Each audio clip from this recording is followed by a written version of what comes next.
মা, আজকে কি রান্না হচ্ছে? আজকে রান্না করব চিংড়ি কচুর মালাইকারি। তাহলে দেরি না করে চলো রান্নার প্রস্তুতি নিয়ে নিই। সবার কাছেই যার যার মায়ের স্পেশাল কিছু রেসিপি থাকে। আমার কাছে এই চিংড়ি কচুর মালাইকারিটা মায়ের হাতের খুবই স্পেশাল। প্রথমেই কচুটাকে সেদ্ধ করে নিব, এরপর হলুদ গুঁড়ো আর লবণ দিয়ে ভালোভাবে মাখিয়ে নিব। কচুটাকে এমনভাবে সেদ্ধ করতে হবে যেন অতিরিক্ত নরম না হয়ে যায়। এরপরে একটা প্যানের মধ্যে সুন্দর করে পরিমাণ মতো তেল দিয়ে নিব। তেল গরম হয়ে গেলে এর মধ্যে কচুগুলো দিয়ে দিব। আমি মূলত রান্না শিখেছি আমার মায়ের কাছ থেকে। ছোটবেলা থেকেই আমার অভ্যাস, আমার মা যখন রান্নাঘরে রান্না করে তখন আমি দাঁড়িয়ে দাঁড়িয়ে দেখতাম। আমার কাছে মনে হয় পৃথিবীতে মাই হচ্ছে একমাত্র সেরা রাঁধুনি। সত্যি বলতে আমি যা যা রান্না পারি এগুলো সবগুলোই আমার মায়ের কাছ থেকে শেখা। আবার অন্যদিকে দেখা যায় আমি যেগুলো নতুন নতুন শিখি সেগুলো এসে আমার মাকেও আমি শিখাই, কারণ কোনো কিছু শেখার আসলে শেষ নেই। আর আমার মাও অনেক আগ্রহ নিয়ে থাকে। গল্প করতে করতে এখানে মার রান্না হয়ে যাচ্ছে। তেলের মধ্যে নর্মালি আমরা যেভাবে কারি রান্না করি সেভাবেই দেওয়া হচ্ছে।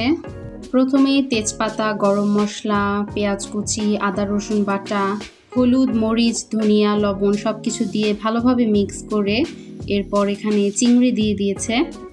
চিংড়ি কষানো হয়ে গেলে এর মধ্যে ভাজা কচুগুলো দিয়ে দিব। মানে চিংড়ি আর কচুটাকে কিছুক্ষণ কষাতে হবে।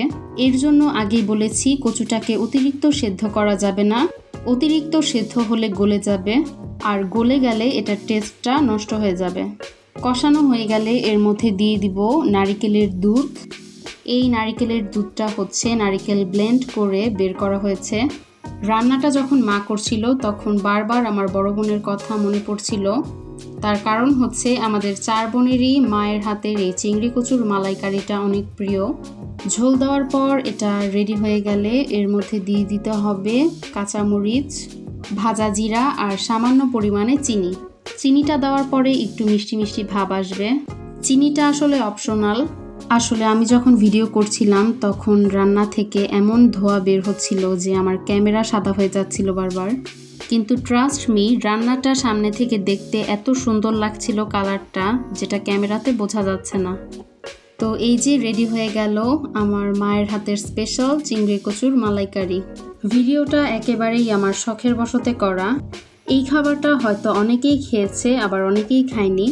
কেউ যদি না খেয়ে থাকেন তাহলে বাসায় এটা ট্রাই করে দেখতে পারেন, অনেক মজা।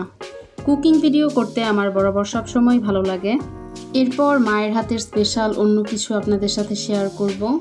ভিডিওটা দেখতে দেখতে আবারও মনে হচ্ছে মাকে গিয়ে বলি আবার রান্না করতে।